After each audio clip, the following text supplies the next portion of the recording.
नमस्कार। आप सभी दोस्तों को प्यार भरा नमस्कार। श्री कल्याण महाविद्यालय के कलाकारों की जो सीरीज चल रही है, जो प्रतिभावान छात्र छात्राएं हैं, उनकी सीरीज चल रही है।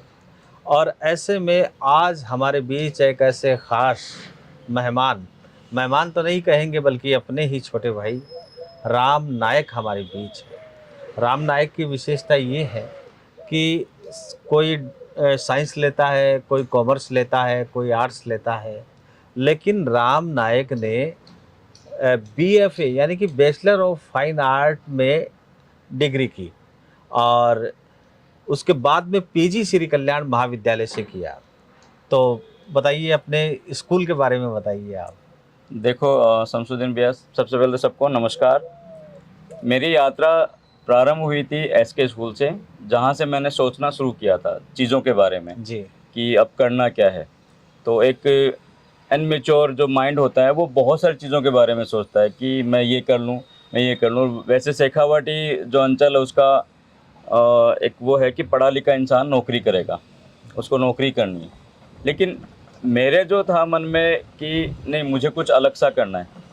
तो मेरा एक दोस्त आया था जयपुर से। उसने कहा कि यार तेरी ड्राइंग अच्छी है, तो तू बीएफए यानी फाइन आर्ट्स कॉलेज है जयपुर में, वहाँ से बीएफए डिग्री कर ले। तो मैंने सोचा क्यों नहीं, ठीक है। तो जो ही मैंने 12th क्लास वहाँ से 12वीं क्लास पास करी एसके स्कूल से, और मैं जयपुर चला गया। वहाँ पे उसने प्रोसेस समझा है कि ऐसे ऐसे करके आपको डिग्री करनी है और ये फॉर्म आपको फिल करना है। तो मैंने वो फॉर्म फिल किया और कुछ दिनों बाद ही वहाँ पे मेरा एडमिशन हो गया। अब मैंने पेंटिंग ही चूज़ क्यों करी, क्योंकि मेरे मामा जी हैं जो मंडावा से हैं, ताराचंद जी बिरला। तो उनको मैं बचपन से देखता आया हूँ कि वो किस तरह वो पेंटिंग्स बनाते हैं। वो जब भी हमारे घर आते तो मैं जब भी वो घर आते मैं उनके सामने पेपर ला के रख देता, मामा जी मेरे लिए कुछ एक ड्राइंग बनाओ। तो वो बहुत ही दिल से जो है ना मेरे लिए ड्राइंग्स बनाते थे। उनको देख देख के फिर मैं उनमें कलर भरता था। तो वो पता ही नहीं चला कि कब वो जो इच्छाएं थी वो एक बहुत ही स्ट्रॉन्ग जो कमिटमेंट है उसमें कन्वर्ट हो गई। तो उसके बाद में फिर जब मैं फाइन आर्ट्स कॉलेज में मेरा जब एडमिशन हुआ तो यूँ लगा कि यार सच में कहीं कोई दबी हुई जो इच्छा थी ना, बहुत ही प्रबल जो स्वप्न होता है, ड्रीम्स होते हैं, वो पूरा हो गया। वहाँ जाने के बाद में फिर ये जो नौकरी वोकरी जो होते हैं ना कि नौकरी करना है हमें तो पढ़ाई करके, वो फिर हम मेरे दिमाग से बिल्कुल निकल गया। मैं पूरी तरह इस साधना में लीन हो गया। ऐसे करके मैं फाइन आर्ट कॉलेज पहुँचा। अच्छा, इस बीच आपको बता दें कि फाइन आर्ट कॉलेज यानी कि गुलाबी नगरी जयपुर, जयपुर का वो किशन पोल में एक सुंदर सा जो बाजार है, वहाँ पर एक सुंदर सी कॉलेज है। हालांकि अंदर से बहुत बड़ी है और राष्ट्रीय लेवल की वो कॉलेज है। वहाँ पर इन्होंने बैचलर ऑफ फाइन आर्ट की डिग्री वहाँ से की। तो राम नायक जी, ऐसा माना जाता है जैसे जो बच्चे पढ़ाई में कमज़ोर होते हैं, हम्म जिन बच्चों को सवालों के जवाब नहीं आते, हम्म वो बच्चे या तो चिड़िया या कौवा या तोता हम्म पेन से या पेंसिल से बनाना शुरू कर देते हैं। अपनी बुक में टीचर पढ़ा रहा होता है, जब गणित के सूत्र नहीं निकलते तो ऐसे में चिड़िया, कौवा या चील वगैरह वगैरह वहाँ आकृतियाँ बना हम्म देते हैं। कहने का लुभाव ये है कि जिन बच्चों की रुचि पढ़ाई के प्रति उतनी नहीं रहती, वो उनका बृहस्पति मजबूत होता है, यानी कला की तरफ वो उनका शुक्र, रुझान ज़्यादा हाँ। होता है। तो ऐसे में आप बाकी सब्जेक्ट में कैसे रहे? मैं आपको सच बताऊं कि ये लोगों ने मानसिकता बना रखी है कि जो पढ़ाई में कमज़ोर होते हैं वही फाइन आर्ट्स लेते हैं या वही ड्राइंग बनाते हैं। ऐसा कुछ नहीं है। मैं पढ़ाई में बहुत अच्छा था। 12th में मेरे भी उस वक्त 1998 में 62% बने थे। तो उस वक्त मेरे लिए, उस वक्त का जो दौर था, 62% इनफ थे। तो आर्ट जो होती है ना वो आपके अंदर होती है, और वो जो है ना वो हमेशा निकलने की कोशिश करती है। लेकिन यहाँ जो लोग हैं ना, उनको लगता है कि यार ये बेकार की सब्जेक्ट, मतलब बेकार की चीज़ है, इसमें मेरे बच्चे को जो है ना वो ज़्यादा इनकम नहीं होगी। क्योंकि आजकल की जो एजुकेशन जो है ना, वो ऐसा लग गया है कि जिसमें ज़्यादा इनकम है वो ही सब्जेक्ट हम चूज़ करें। हुँ। तो फाइन आर्ट्स या पेंटिंग जिसको कह सकते हैं, कि बहुत सारी कलाएं हैं, वैसे पेंटिंग ही नहीं, ऐसे म्यूजिक भी है, मूर्तिकला म्यूजिक भी है, है, ड्रामा है। अप्लाइड आर्ट है, ड्रामाज है, बहुत सारे हैं। तो कोई ज़रूरी नहीं कि हम कमज़ोर बच्चा है पढ़ाई में वो ही ड्राइंग लेगा। बहुत सारे बच्चे ऐसे हैं जो हमारी कॉलेज में इंग्लिश मीडियम स्कूल से आए हैं और उनके सबके किसी के 80%, किसी के 85%, 90% थे, फिर भी वो मेरी कॉलेज में थे। ये हमेशा इच्छा का सब्जेक्ट होता है, आपका मन किस में लगता है ज़्यादा। होता है ना, हमें डिसीजन तो लेना पड़ता है फ्यूचर को लेके कि हमें आगे किस सब्जेक्ट को लेके बढ़ना है। तो मेरा मन किया इसको लेने का, तो मैं चला गया। अब जबकि पापा ने तो बोला था कि यार पेंटर तो बनना है तेरे को, तो यहाँ पे जो पेंटर ये जो दीवारों पे नाम वगैरह लिखते हैं उनके साथ हो जाना, यहाँ पढ़ाई कर ले।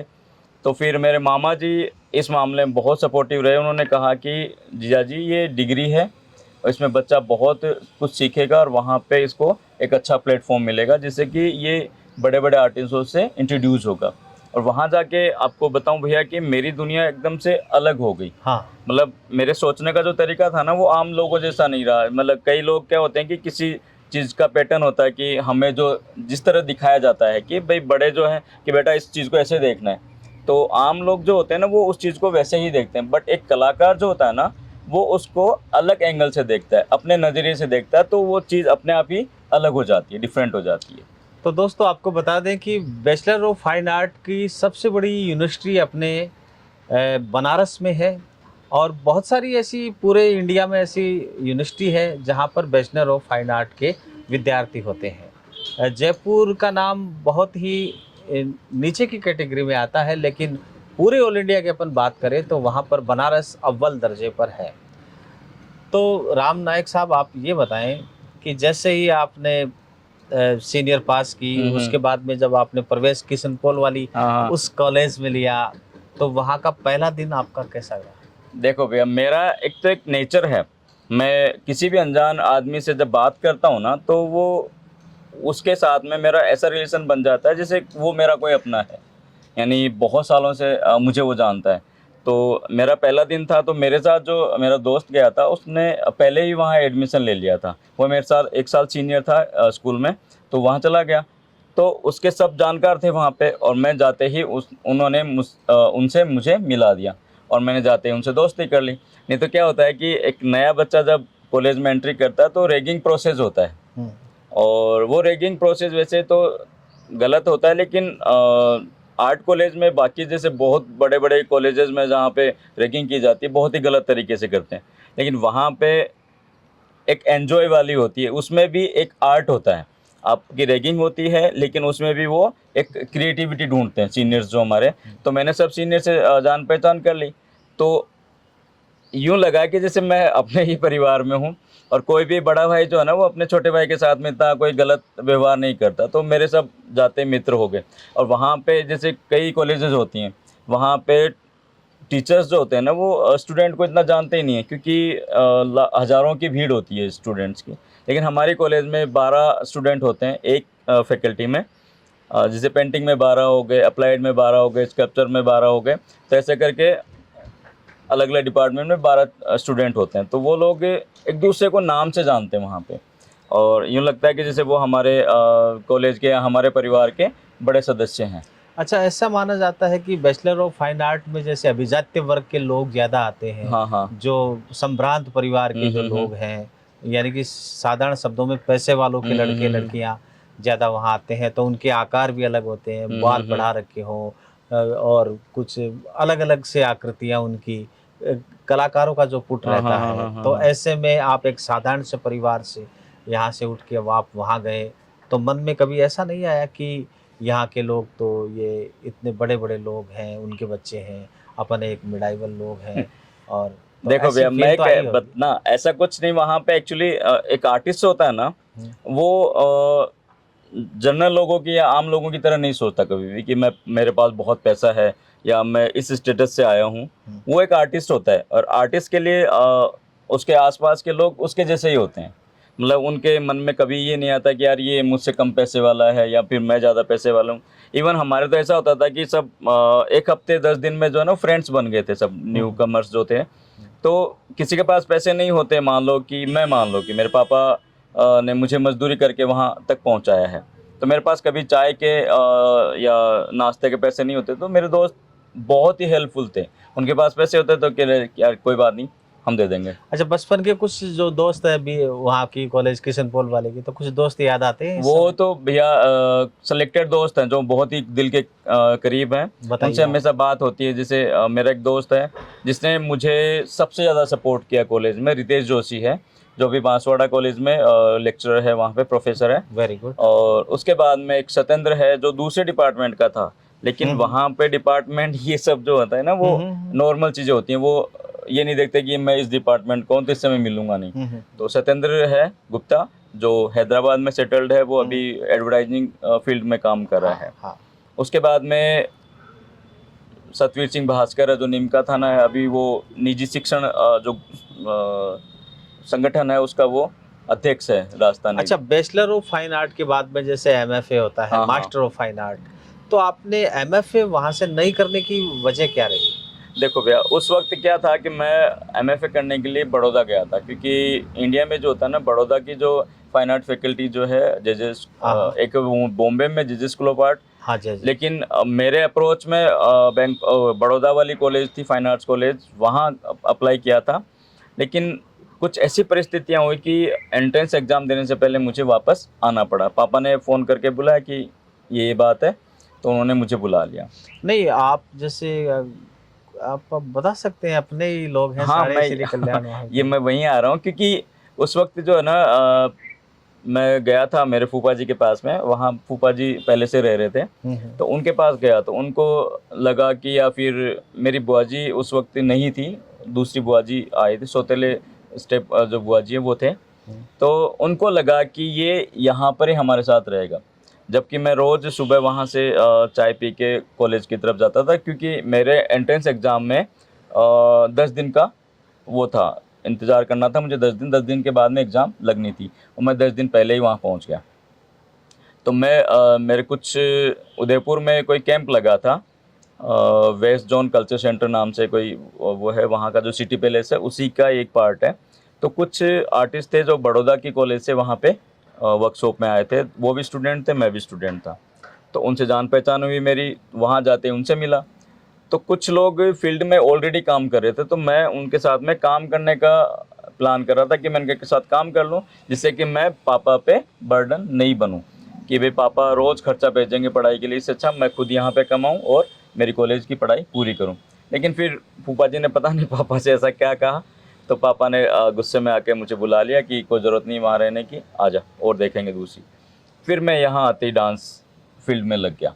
पता नहीं मुझे कैसे बताऊँ, डांस जो है ना वो मेरे अंदर था इनबिल्ट, और उसको थोड़ा सा प्रयास किया मैंने, और वो निकाल के टैलेंट को बाहर निकाला मैंने, और उसको सिखाना शुरू किया लोगों को।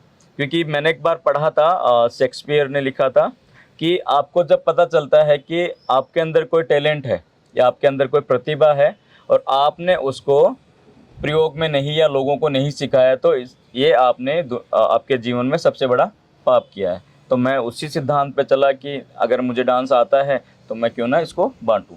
ऐसे करते करते मैं 2 फील्ड में आ गया, डांस भी सिखाता हूँ और पेंटिंग भी बनाता हूँ। अच्छा, आपने पहली बार ये कब महसूस किया कि अपना जीवन कला के लिए ही बना है?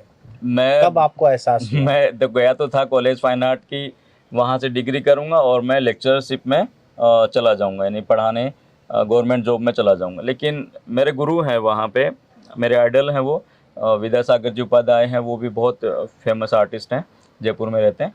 तो सेकंड ईयर में उन्होंने बैठे थे ऐसे ही, मैं उनसे बात करता रहता था हमेशा, कोई भी प्रॉब्लम होती उनके पास चला जाता था। तो मैंने उनसे पूछा था कि सर ये डिग्री क्या काम आएगी? तो उन्होंने मुझे बहुत ही रूड होके एक जवाब दिया था कि इस डिग्री को तुम फ्रेम कराना और अपने गले में टांग के घूमते रहना। और फिर मैंने पूछा कि सर ऐसा क्यों कह रहे हो आप? तो उन्होंने कहा कि जब तक तू प्रैक्टिस नहीं करेगा, अभ्यास नहीं करेगा पेंटिंग का, और तब तक तो ये डिग्री जो तेरे लिए वेस्टेज है, डिग्री करने से कोई मतलब नहीं है। उसके जस्ट दूसरे दिन ही मेरे दिमाग, या उसी वक्त कह सकते हो आप, कि मेरे दिमाग से जो नौकरी थी ना, नौकरी शब्द जो था वो एकदम से निकल गया। क्योंकि गया तो था नौकरी करने के लिए, फिर मेरे जहन में बात है कि अब तू जो आर्टिस्ट बनने आया तो आर्टिस्ट बन के ही निकलेगा। और लोगों के लिए न काम करके अपने खुद के लिए काम करेगा। तो मैं उसी तरह से चल रहा हूँ और काम कर रहा हूँ बस। राम नायक जी, बहुत सारे आपकी बातों से सवाल दिलो दिमाग में है। जैसे एक ज़माना जब था, जब एमएफ हुसैन का हाँ, नाम हाँ, था, हाँ। प्रचलन में था। हाँ, हाँ।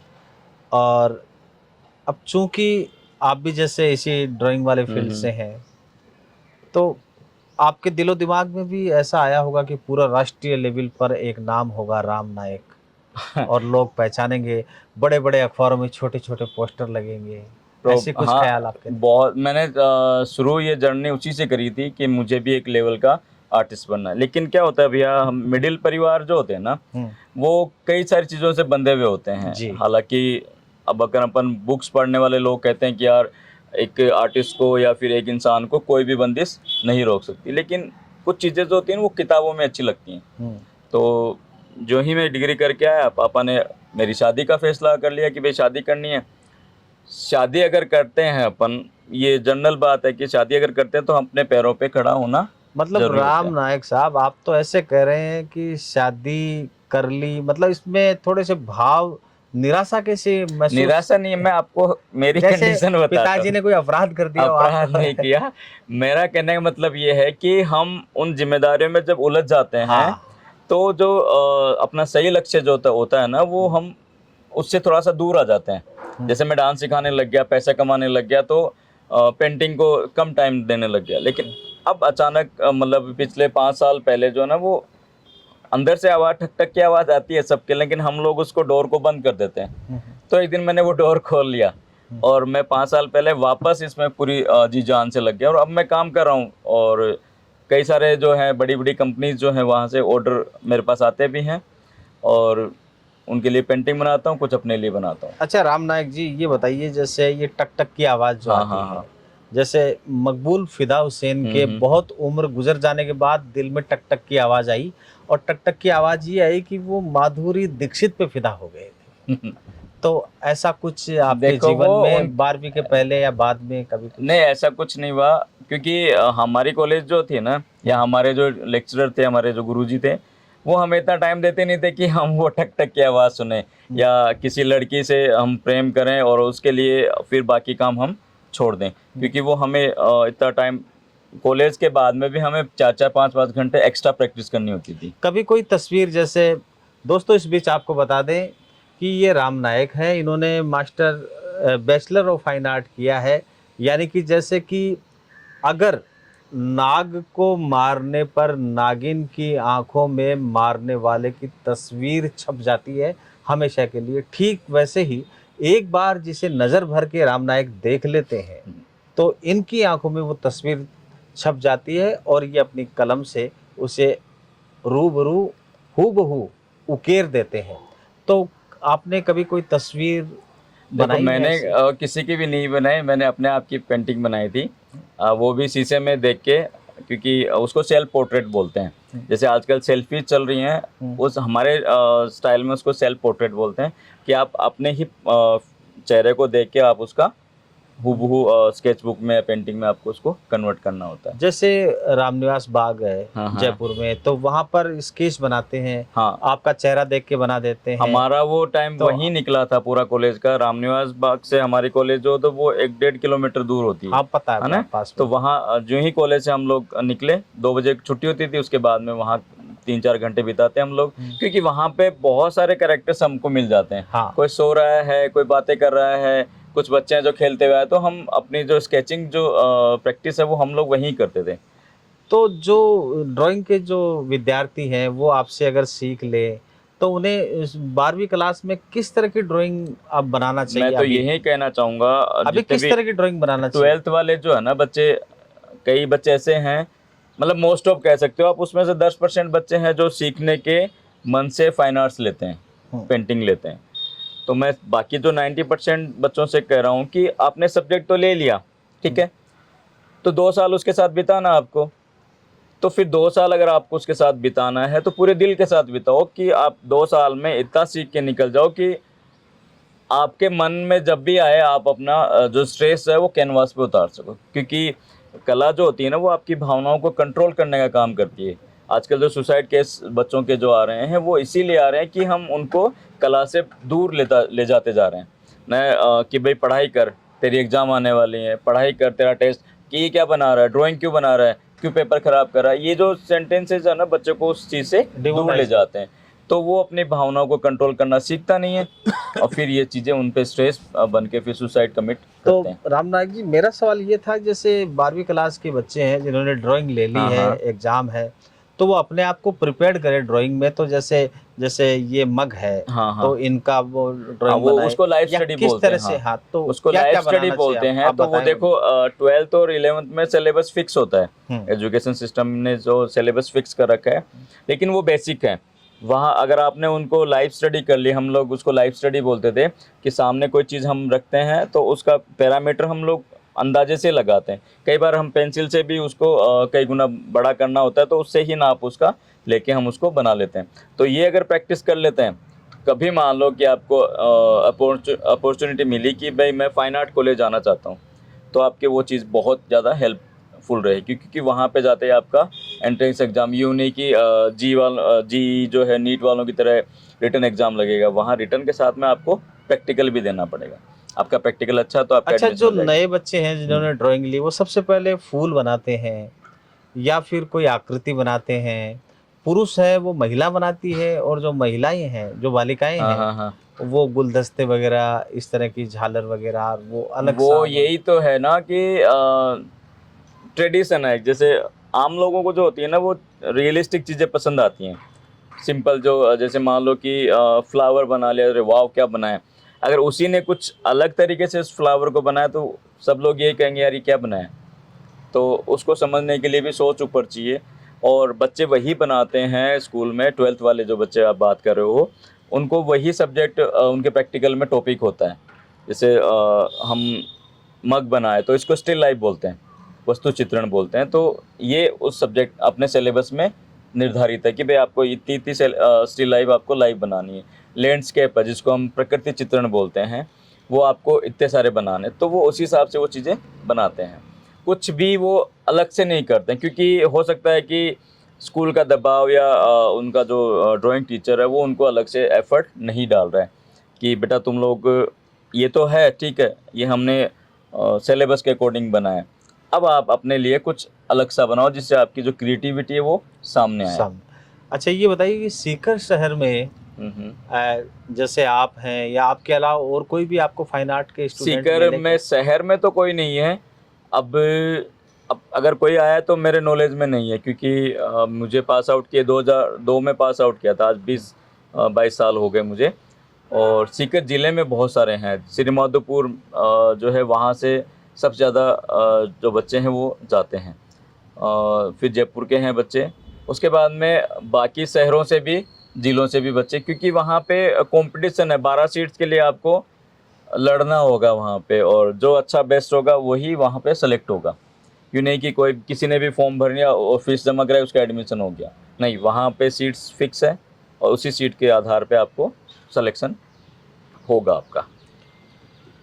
तो रामनायक जी, अब ये बताएं कि आपको जैसे जीवन में इस बात का मलाल रहा क्या कि यार ड्राइंग नहीं लेते तो कुछ और लेते, तो अपन जीवन में कुछ और अलग दिशा में कुछ करते? कभी ऐसा मलाल कभी कभी आता मन में? नहीं, यूँ कभी कभी यूँ रहता है ना कि जैसे आप जिस एरिया में रहते हो, जैसे मैं सीकर रह रहा हूँ, हम्म, तो यूँ लगता है कि सीकर के कुछ लोग जो है ना वो इतना सोच नहीं पाते हैं कि यार ये अगर इसने कुछ बनाया है आर्ट, बहुत मेहनत या क्रिएटिविटी लगेगी, तो जब वो खरीदना चाहते हैं उसको और मैं जो प्राइस बताता हूँ तो उनके जो चेहरे के हाव भाव जो हैं वो अलग से हो जाते हैं कि यार इतने रुपए की भी कोई पेंटिंग होती है क्या।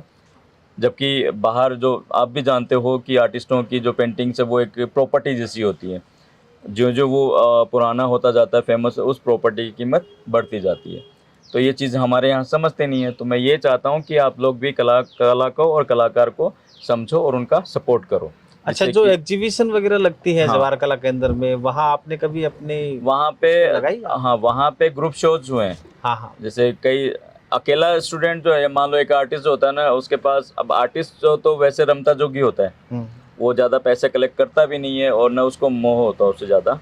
तो उसके पास इतना बजट नहीं होता कि वो अकेला सोलो शो कर सके, तो 4-5 आर्टिस्ट मिलके उस गैलरी का भी कुछ रेंट लगता है और लोगों को इनवाइट करते हैं, तो उनके लिए भी कुछ रिफ्रेशमेंट की अपने को अरेंजमेंट करनी होती है, तो उसके लिए थोड़ा बजट ज़्यादा लगता है। तो 4-5 ग्रुप बंदे आपकी मिले। पेंटिंग ज्यादा से ज्यादा कितने दामों में बिक चुकी है? मेरी भैया सबसे ज़्यादा पेंटिंग एक है, पेंटिंग तो 1 लाख रुपए की है वो भी आप शिवराम सर को जानते होंगे जो यूरो स्कूल के बिल्कुल, डायरेक्टर मेरे हैं, क्लास में तो थे, उन्होंने बैठे। परचेज करी थी या उन्होंने बनवाई थी मुझसे वो। तो क्योंकि मेरे हिसाब से जो ना सीकर में मेरे आर्ट की जो सबसे पहला जो बंदा था ना, वो शिवराम जी चौधरी हैं। उन्होंने ही सबसे पहले मुझे सपोर्ट किया था कि उनको ने देखा, वो लवर हैं, मतलब कुछ नई चीज़ उनको दिखती है ना, तो वो उस चीज़ को अप्लाई करते हैं। यूनिक साहित्य है, के हाँ। विद्यार्थी हाँ, हैं। वो सच में बहुत जीनियस बंदे हैं, मतलब वो चीज़ों को पहचानते हैं कि कौन सी चीज़ अच्छा, क्या है। ये जो पेंटिंग है तो इसका आप बता सकते हैं अपने इसमें भैया साथियों को? देखो, इसका मैंने टाइटल रखा है अट्रैक्शन, आकर्षण, ठीक है? कि आप जब किसी भी चीज़ को मन से चाहते हो ना, वो आपकी तरफ अपने आप ही अट्रैक्ट होती है। हम कहते हैं ना कि यार मैंने तो वो चाहता लेकिन मिला नहीं, लेकिन आप उसको पूरे दृढ़ विश्वास से अगर चाहते हो ना, जैसे बुद्धा जी हैं, पूरे एकाग्र मन से ध्यान मग्न है, तो ये चीज़ें अपने आप ही उसकी तरफ अट्रैक्ट हो रही हैं, क्योंकि वो उसको पूरा फोकस कर रहे हैं चीज़ों को, तो वो अपने आप आपकी तरफ आकर्षित हो जाती है। यानी कि आपका कहने का मतलब है पहले मन में इतना स्ट्रांग हो जाओ, मन हाँ। से बाकी सारे लोग आपको सैल्यूट मारेंगे। हाँ, ये तो है भैया, क्योंकि क्या होता है कि उठते मतलब उगते सूरज को सब सलाम करते हैं, तो इसलिए स्ट्रॉन्ग आपको होना ही पड़ेगा। आपके एस्पेक्ट्स इतने स्ट्रॉन्ग हो कि आप लोग उसको समझें, और हमेशा जो है ना, कोई भी चीज़ आप मन से चाहोगे ना, चाहे वो बुरा चाहो चाहे अच्छा चाहो, वो आपकी तरफ अपने आप आ जाएगा। अच्छा, जैसे आप बात कर रहे हो, बातों बातों में आपकी वाणी में आप बोल तो रहे हो हाँ, लेकिन कभी कभी उच्चारण के रूप में ऐसा महसूस होता है कि जैसे बहुत ज़्यादा निराशा से घिरे हो, बहुत ज़्यादा बर्डन दिमाग में हो, या फिर जैसे कि किसी चीज़ से संतुष्ट नहीं होना, ऐसे कुछ भाव देखो, जैसा मैं महसूस कर हाँ, रहा हूँ। सही कह तो रहे हो। आप बता- देखो क्या है कि एक आर्टिस्ट होता है ना कि उसको ज़्यादा पैसा कम, और उसकी तारीफ हो जाए ना, कि उसको सपोर्ट मिल जाए कि यार you are doing good, you are doing well, तो उसको अपने आप ही अंदर से वो एक एनर्जी से भर जाता है और वो डबल स्पीड से काम करता है। तो मुझे शायद हो सकता है कि समय ने इतना सपोर्ट नहीं किया कि मैं उस लेवल पे जा सकूं जिसका मैं हकदार हूं, मतलब वहां तक उस कम्युनिटी में जा सकूं जहां पे मैं जाना चाहता हूं। लेकिन हो सकता है कि कुछ मेरी गलतियां हो सकती हैं, कुछ परिस्थितियां जो होती है ना सर, जो उसकी वजह से भी मैं सीकर में रुका, और यहाँ पे इतना आर्ट का जो कल्चर है वो इतना डेवलप अभी हुआ नहीं है, मतलब और टाइम लगेगा यहाँ पे। लेकिन जहाँ पे कल्चर डेवलप हो गया, वहाँ पे आर्टिस्ट जो होते हैं वो ग्रो कर रहे हैं। अच्छा राम नायक जी, जैसे हिंदी साहित्य में अम, एक मेघनाद करके साहित्य है, वहाँ पे कालिदास को उसकी प्रेमिका कहती है, मलिका, कि आप ये धरती छोड़ दो, ये जगह छोड़ दो, धरती क्या ये जगह छोड़ दो, क्योंकि ये उर्वरक हो गई है, अच्छा, हाँ। यहाँ से आपको कुछ नहीं मिलने वाला। हाँ, हाँ, हाँ। आप किसी और प्रांत में जाके बसे जहाँ आपका यश होगा, नाम होगा, ख्याति होगी। तो कभी आपके मन में ऐसा आया कि यार सीकर को छोड़ के अपन कोई बड़े शहर में जाके बसे, दिल्ली, मुंबई, कलकत्ता, मद्रास वगैरह कहीं? देखो भैया, मेरा ये था कि मन तो था, मैं आया था कॉलेज से यहाँ पे और डांस स्टार्ट किया, या भैया मेरे बालचंद भैया हैं जिन्होंने डांस की नींव रखी थी यहाँ सबसे पे, पहले सबसे वही पहले है, उन्होंने हाँ। नींव रखी थी। तो वो बाहर जाना चाहते थे विदेश कमाने के लिए, तो उन्होंने कहा कि तेरे को डांस आता है। उनको पता नहीं कैसे लगा कि मुझे डांस आता है, कि तू इंस्टीट्यूट संभाल लेना। और फिर मैंने सोचा कि 1-2 साल की बात है, मैं इंस्टीट्यूट संभाल लेता हूँ। लेकिन सीकर वालों का जो लगाव जो था ना मुझसे, वो एक अलग सा ही था। तो उसकी वजह से भी मैं इस चीज़ को छोड़ नहीं पाया, डांस की वजह से। फिर अब लोगों को धीरे धीरे पता चल रहा है कि राम पेंटिंग भी बनाता है, तो अब हो सकता है कि वो जो डांस में उन्होंने मुझे जितना प्यार दिया है, हो सकता है अब वो मुझे पेंटिंग में भी उतना ही अच्छा, सपोर्ट आपने करें। डांस कैसे छोड़ दिया, कैसे यकायक? मैंने छोड़ा नहीं है भैया। सच्चाई आप बयां करते रहे हैं हमेशा, देखो और मैं इस बार बताता भी हूँ उम्मीद करता हूँ कि आप देखो मैं सच्चाई। बताता हूँ, मैं डांस क्या कि कला जो होती है ना, जिसकी आप साधना करते हो, कई और डांस करते हुए तो मुझे 20 साल हो गए, ठीक है। 2005 से स्टार्ट किया था मैंने, तो अब 24 हो गई तो 19 साल के आसपास मुझे हो गए। तो जिस कला की आपने साधना कर ली वो आपके अंदर से कभी नहीं जा सकती, ठीक है। अब मैं उस वक्त मैंने डांस को पूरा टाइम दिया था, क्योंकि मेरा मानना है कि जिसको आप 100% नहीं दोगे वो चीज़ें जो है ना वो आपके कुछ काम नहीं आएगी। मेरे अंदर कहीं ना कहीं उस वक्त डांस में था मैं, लेकिन अंदर एक चुभन थी यार कि तूने पेंटिंग को अकेला छोड़ दिया या फिर अलग कर दिया अपने आप से। तो वो हमेशा एक अंदर से चुभन होती थी कि नहीं, गलत कर रहा है, गलत कर रहा है। तो फिर मैंने उसको पूरी ईमानदारी से टाइम दिया डांस को। अब मैं चाहता हूँ कि पेंटिंग को भी मैं उतना ही दिल से टाइम दूँ। तो मैंने डांस को कम कर दिया है, छोड़ा नहीं है, क्योंकि वहाँ पहले जैसे मैं कम पेंटिंग करता था, पेंटिंग को कम टाइम देता, उसी तरह से अब डांस को कम और पेंटिंग को ज़्यादा टाइम दे, इतना फ़र्क हुआ है। अच्छा, जो फाइन आर्ट के विद्यार्थी है उनको फाइन आर्ट से क्या क्या फायदे हैं, जरा आप वो भी बताएं। देखो भैया, फाइन आर्ट्स वैसे भी अपने आप में जो है वो अपने आप में जो है ना वो एक सक्षम चीज़ है। आपको रोज़गार के लिए इधर उधर भटकना नहीं पड़ेगा। सबसे पहली बात, वहाँ जाके आप इतने आइडियाज़ आपके दिमाग में चलने स्टार्ट हो जाते हैं। आप यूँ मान लो कि आप प्रोडक्ट मशीन हो गए हो क्रिएटिविटी के, तो आपके दिमाग में अपने आप आइडिया चालू हो जाते हैं। तो आप उनसे अपने जो है ना वो आजीविका आराम से चला सकते हो। तो दोस्तों, ये है राम नायक और इन्होंने ये सीकर शहर के फाइन आर्ट के विद्यार्थी हैं और उसके बाद में पीजी इन्होंने श्री कल्याण महाविद्यालय से रेगुलर किया। तो इनसे आपकी मुलाकात हुई। उम्मीद है कि आपको ये एपिसोड थोड़ा लंबा हो गया लेकिन अच्छा लगा होगा, और कैसा लगा ये आप कमेंट्स बॉक्स में लिख के बताएं। और अपने श्री कल्याण महाविद्यालय की सीरीज़ कैसी आपको लग रही है वो भी आप पूरी जानकारी उसमें लिखें, क्योंकि आपके लिखने से या आपके बताने से हमें महसूस होगा, क्योंकि हम कहीं रास्ते चलते चलते अलग दिशा में ना भटक जाए।